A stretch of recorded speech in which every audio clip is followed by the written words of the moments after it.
Good morning. ഇന്നേ നോക്കിയിരിക്കാൻ പോലും കൂട്ടിന് ഒരാളില്ലാത്തതുകൊണ്ട് വളരെ മൂഡ് ഓഫിൽ ശോകാവസ്ഥയിലാണ് ഞാൻ പൂക്കളിട്ടത് കേട്ടോ.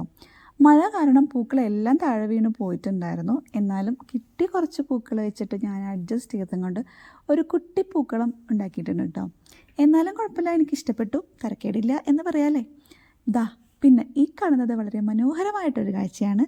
ഒരു ചേട്ടൻ ഓല വെച്ചിട്ട് ഉണ്ടാക്കിയിട്ടുള്ള കുറച്ച് കരവിരുതുകളാണ് കേട്ടോ ഈ കാണുന്നത്. കുറച്ചധികം സമയം എടുത്തിട്ടായിരിക്കില്ല ആ ചേട്ടൻ നന്നായിട്ട് ഇത് ചെയ്തിട്ടുണ്ടാവുക. ഒരുപാട് ഐറ്റംസ് ഉണ്ടാക്കിയിട്ടുണ്ട്. പൂ പൊട്ടിച്ച് കൊണ്ടുവരാൻ ഓണക്കാലത്ത് പ്രത്യേകിച്ച് ആവശ്യം വരുന്ന ഒന്നാണല്ലോ പൂക്കുട്ട, അതുണ്ട്. മഴ കൊള്ളാതിരിക്കാൻ തലയിൽ വയ്ക്കുന്ന ഒരു തൊപ്പി അതുണ്ട്. പിന്നെ ഒരുപാട് പൂക്കൾ ഉണ്ടാക്കിയിട്ടുണ്ട്. എത്ര ഭംഗിയാണല്ലേ. നമ്മളിപ്പോൾ പൂ പൊട്ടിച്ച് കഴിഞ്ഞാൽ ചിലപ്പോൾ 2-3 മണിക്കൂർ കഴിഞ്ഞാൽ വാടും. പക്ഷേ ഇതങ്ങനെ വാടില്ല കേട്ടോ. പിന്നെ ഇന്ന് ചോദ്യമല്ലേ, അപ്പോൾ ഞാനൊരു ചോദ്യം കൂടെ ചോദിച്ചോട്ടെ. വേറെ ഒന്നുമല്ല, നിങ്ങൾ കാണുന്ന ആരും എന്നോട് മിണ്ടുന്നില്ല. എന്തുകൊണ്ട് എന്നോട് മിണ്ടാത്ത? എൻ്റെ വീഡിയോസ് ഇഷ്ടപ്പെടാത്തതുകൊണ്ടാണോ, അല്ലെങ്കിൽ എൻ്റെ വോയിസ് ഇഷ്ടപ്പെടാത്തതുകൊണ്ടാണോ? ഇനി എന്തായാലും ഇഷ്ടമായില്ലെങ്കിലും ഇല്ലെങ്കിലും ആ വീഡിയോയിലെ കമൻറ്റ് ബോക്സിൽ ഒന്ന് കമൻറ്റ് ചെയ്തൂടെ?